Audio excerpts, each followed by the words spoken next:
Alright everybody, well today, or tonight as you can see, I'm currently in the garage, and I know there are a lot of people out there who are fans of garage doors and garage door openers, so that's what I'm going to make a video of that for you today, if I'm saying that correctly. What I'm going to do here is, I'm going to show you the openers and the doors themselves, and we're also going to do some operations, okay? So, the garage door openers are the Chamberlain LiftMaster, okay, and this is the chain drive opener, and all three garage doors are the Clopay brand, as you can see right here. Okay, and I have seen some mixed reviews about Clopay doors, but you know, the Long Island house has had them now for over 13 years, and we haven't had one single problem with them. So I'm going to have faith in them that these will do just as well. These doors are the highest model ones. What I mean by that is, on the outside of the door is the steel panel with the designs on it, and just behind that is insulation on all four sections. And on the back here, and on the back here is the other steel plate, which you see right here. Okay, and these doors are 8x8, so they're exactly square doors, and a very good size for a single car garage door. They have this really nice handle on the middle, which is great. When you operate the door manually, you can start lifting the door from here instead of going or bending down to get the bottom handle. Well, so it makes it much easier for a lot of people, I'm sure. And these come with the number 2 slide bolt lock. I believe it's number 2. And basically, you simply slide the lock into the track to lock the door. Now, locks you typically do not want to use when you have an opener, just to avoid any possible damage. But what's nice about these slide bolt locks is, past a certain point, it's held by spring tension in either direction. So if I try to push the lock, you'll see it springs back. See? See? And then if I actually lock the door, okay, if I try to pull it out, it's held by spring tension in the other direction. Okay? And they actually give you a couple of holes where you can hold the door unlocked or lock the door completely. If, like, you know, let's say your power's out and you have the opener disengaged, or you just have a manually operated door completely. That's how you lock the door, so no one can get in. And these are extension spring doors, as you can see. I'm a huge fan of extension springs because, one, they're easier to work with, and two, they just look much cooler in general, and like when the door is operating, and the differences between open and closed, that's just something I've liked since I was a kid. So the people who installed these doors and the openers did a mostly good job. The openers they did totally fine, but the doors I had a couple of problems, which I fixed myself, okay? Do you see the eye bolt hooks? That's what they're called. That attach the spring to the track hanger. Okay, so as you know, I'm not pointing to it. I'm sorry. There we go. As you know, every spring hook has a nut on both the front and back. Do you see that right there? Okay, and they did. But the problem was, when I was looking up, there was a significant amount of space between the nut and the track hanger. So there's 6 in total, okay? And for 3 out of the 6, those nuts on the spring hook were not tight at all. So I was like, oh, that's nice. You have a spring stretched like this, okay? And the hook that it's attached to is not tightly secured to the track hanger. Like, you got to be kidding me. I was like, no, not happening with me. So I went up there with my wrenches and everything, made all the hook nuts very tight so the springs are nice and secure up there. And on all 6 containment cables, they did okay with this pretty much, but on all 6 of the containment cables, especially that spring being right by the door, I made sure all of the containment cables were nice and taut, so that way in the future if a spring breaks, it's not going to hit anyone or anything. And that's definitely something you don't want happening down the road. Okay, and we'll go back to the openers again. I just had that lens open temporarily just so I could show you the inside. So like I said, it's a Chamberlain LiftMaster. It says P3 motors and Security Plus 2.0. Okay, and on the other side of it, it says I forget how you pronounce that, so I'm just going to show that to you, okay? I think that has to do with, like, it could be connected to Wi-Fi or a phone or something, I don't know, but we don't use either of that, so we really don't care. Yeah, like I said, this is the Chamberlain LiftMaster chain drive.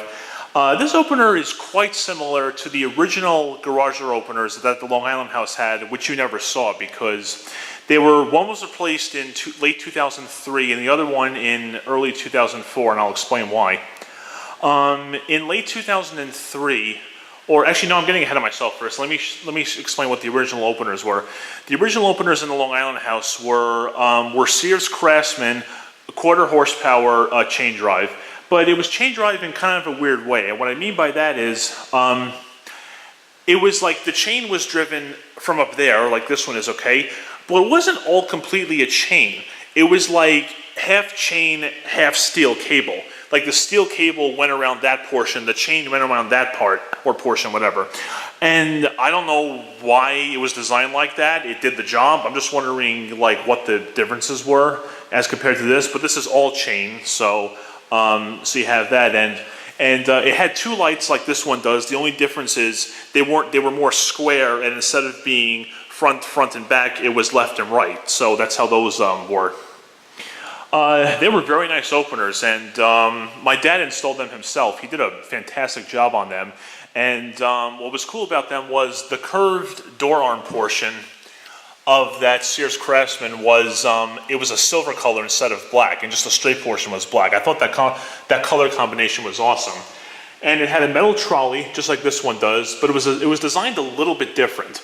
The space up top there, okay, it had two compression springs between the chain and the steel cable. And I think those springs were there to, help keep tension on both of them.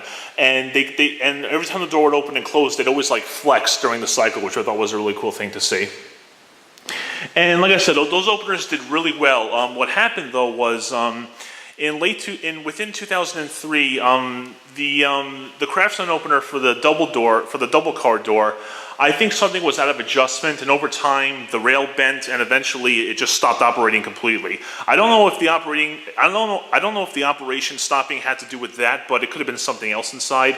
It was like 13 years old at the time, so not quite sure. But anyway, it got replaced with a Genie accelerator DC motor screw drive. And what was kind of cool with that opener was the door, if you have a sectional door, the door opened twice as fast and just closed normal speed. While that was kind of cool, it didn't have the same kind of loud humming noise that the Craftsman motor did because it's an AC motor, just like this one is.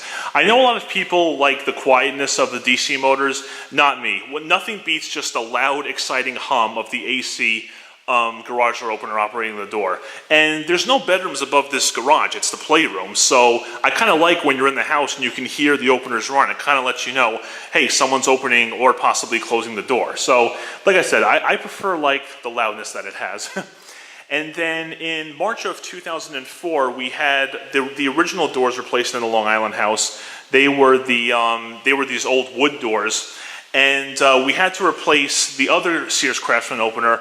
That opener was still working fine, but believe it or not, my dad installed that opener, he installed both those openers in 1990, and that was just 1 year before it became code, where you had to have the sensors on around the bottom of the door to stop the opener and reverse it if something goes through. So that's why we had to replace it, which was too bad.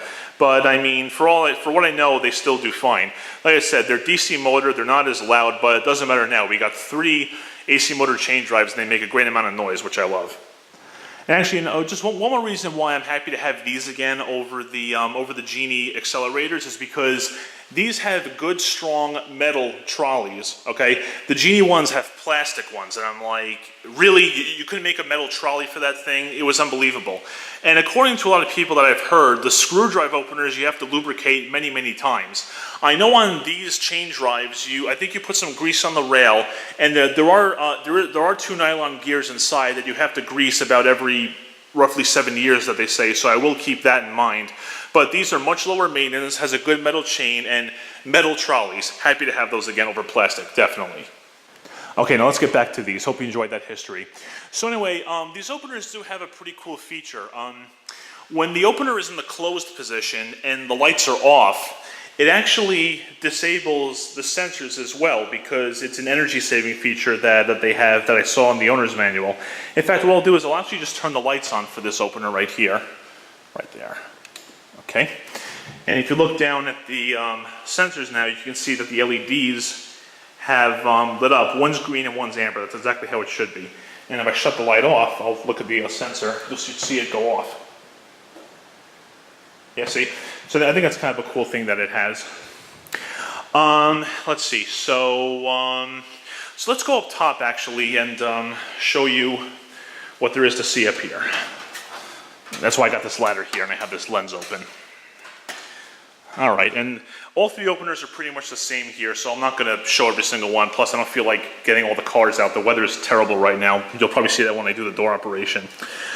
Okay, so each opener has a 60 watt Cree LED bulb. I've heard from Harley Badger that these lights are very good. I think his workplace uses them, so we'll see what happens. They do give plenty of light, so I'm happy about that. I just hope that they last long. He gives you some ratings over here. If you use an incandescent light bulb, it's 100 watts maximum, and if you use a CFL, it's 26 watts maximum. I would never ever use a CFL in a garage door opener. The reason being is because in the winter, it gets extremely cold in here, okay? And when that CFL lights up, it's going to be extremely dim, which is like, what's the point? You want to see when you get out of the car or you're heading to the car, you know what I'm saying? And that's where the LEDs come into play good. The LEDs only get warm, so it won't discolor the lens from heat over time, and also actually is fully bright even when it's freezing outside. That's why I like it. So here's some information on it. There's the part number. It was manufactured January 20th, 2016. So going to be, in a few months, going to be 2 years old. And that just explains how, I'll let you read that, just so I don't have to make the video too much longer by explaining everything. Okay. And over here is that Learn button, okay? And these three buttons here have to do with your open limit, your closed limit, and your force settings, okay? And I'll actually explain to you what that means. But you know what, in a second, just for now here, oh, I should clean some of this dust off of here. Okay, I'll take care of that when I get the chance. And then there's the rail looking down, and then there's each spring for this door, as you can see. So pretty cool stuff.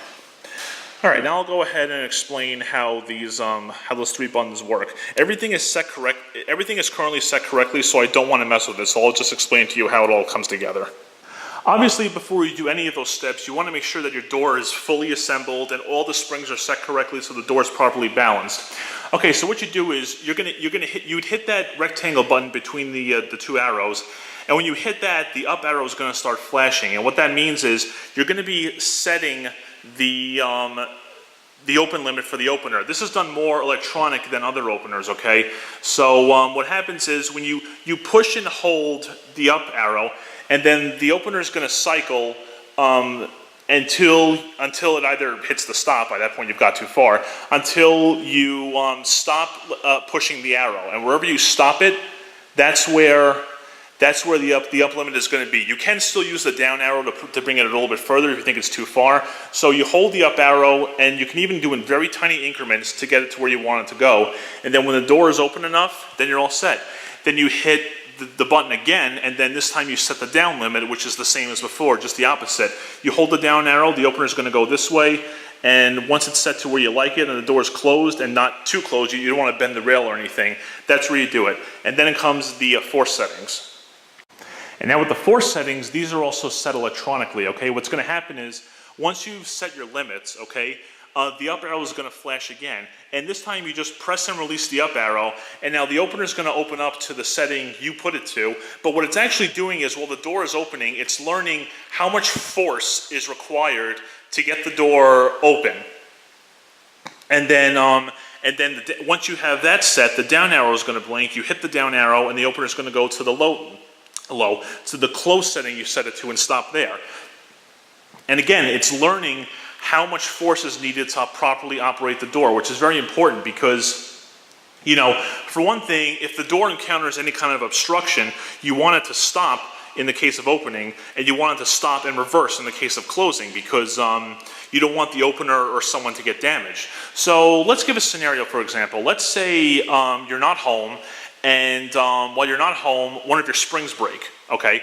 So obviously the door is going to be significantly heavier with less spring assistance. So when you try to open the door when you come home with the correct force setting, the opener is going to try to move the door, but as soon as it detects that it's requiring such an extra amount of force to even get the door to move, it's going to stop what it's doing, so that way it doesn't damage the door or the opener in the process. So like I said, it's more electronic than other openers from the past, but from what I've heard, these LiftMaster chain drives are very good openers. I've heard many people say that, so here's to hoping that, you know, it definitely lasts a long time, doesn't have any electronic problems with things like that especially.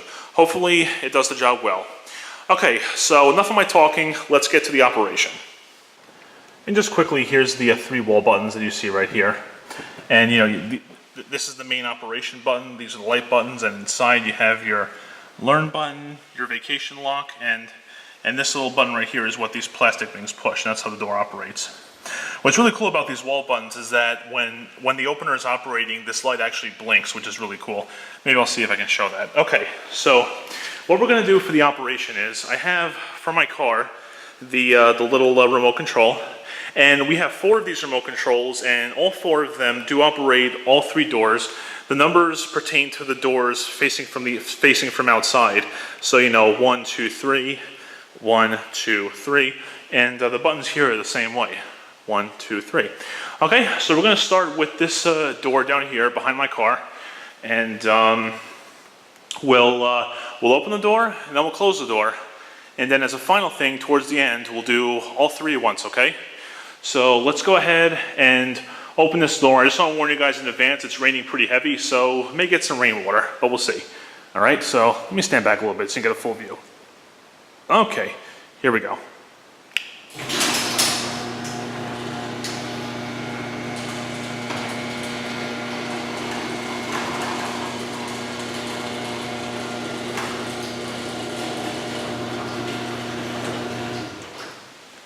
Opens nice and smoothly, and stops nicely too.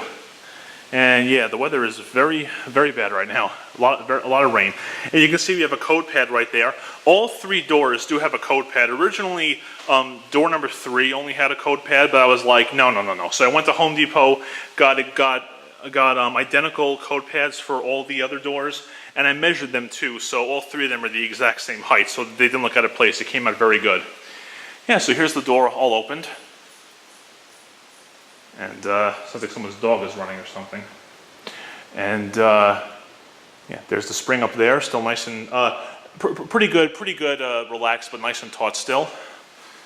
Opener's right there. Okay. All right, then we'll go back here, and also you can see now that the door is actually open, the sensor is lit up, as you can see.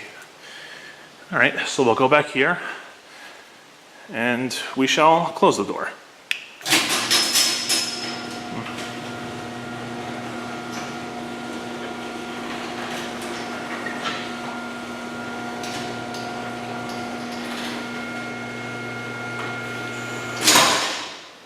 Yeah, see, closes nice and easily.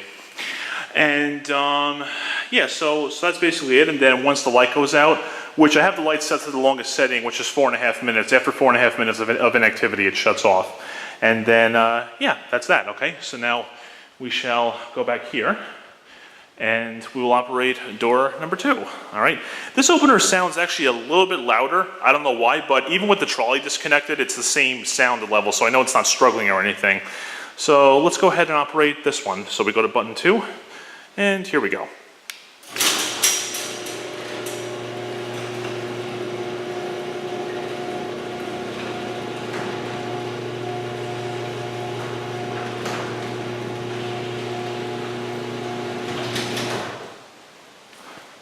Got up no problems. As you can see, like I said, the springs, nice and just about fully relaxed, but still just a little taut, so the cables stay nice and tight on the pulleys, so that's good. And some leaves on the ground, obviously. Okay, and we will close the door.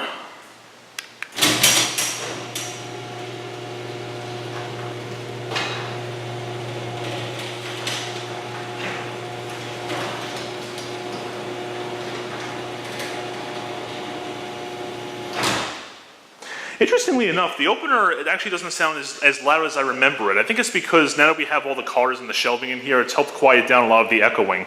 So I think that's part of the reason as to why it sounds better than it used to.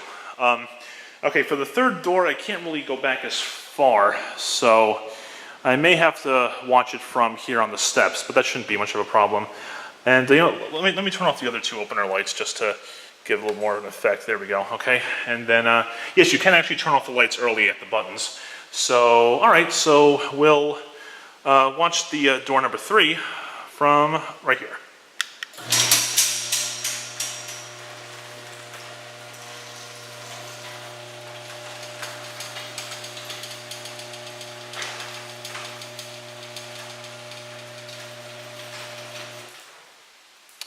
Just about as you would expect. You can hear a lot of the rainwater falling down.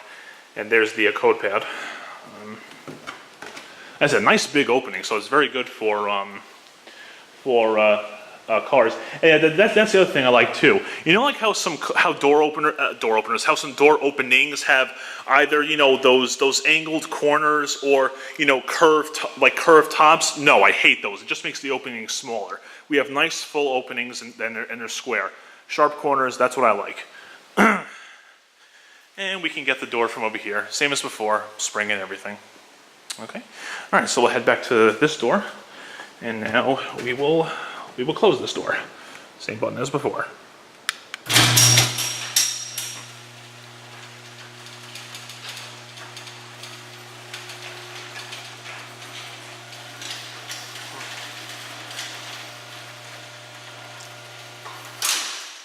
The seat closes very nice.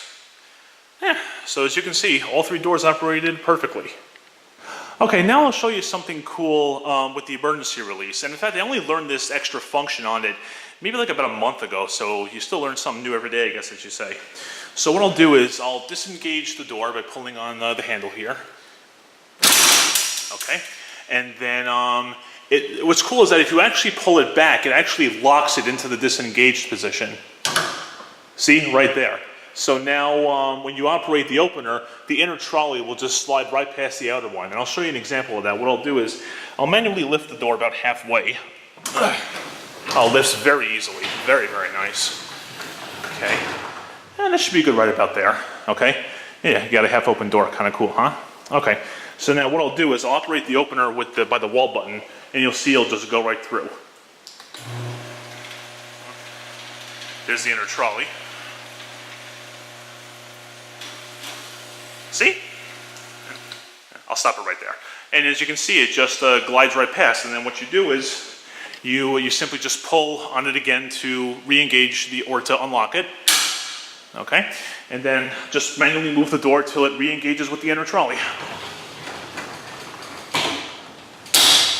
I always love that bump it does when it locks back in. Okay? And then actually, while the door's closing, I'll show you about how the light blinks when the door's operating.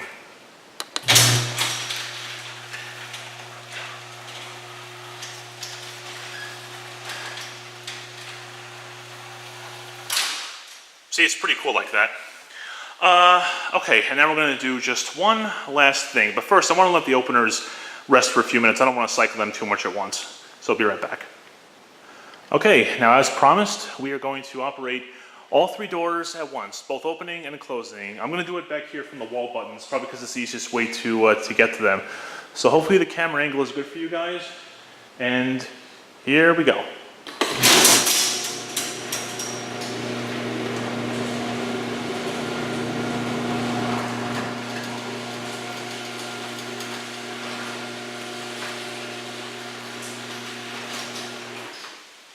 Now, how was that? Pretty cool, huh? Now we're getting a bunch of rain in here. Well, no, the rain's not really coming in, which is nice. But yeah, it's a very rainy night tonight. So hey, what better thing than to make YouTube videos, huh? Okay, now we'll go back to the go to the lower step now, make it a little bit easier. Okay, and now we will close all 3 doors.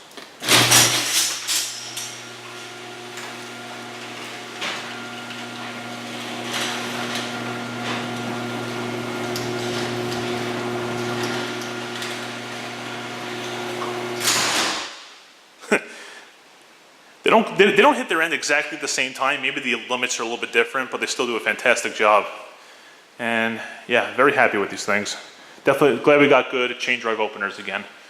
All right, guys, there you have it. There's the garage for you, both the doors and the Chamberlain, or the Clopay garage doors and the Chamberlain LiftMaster chain drive openers. Awesome products, and hopefully, just like in the Long Island house, they're very reliable and last us a long time. So as usual, thank you very much for watching, and take care.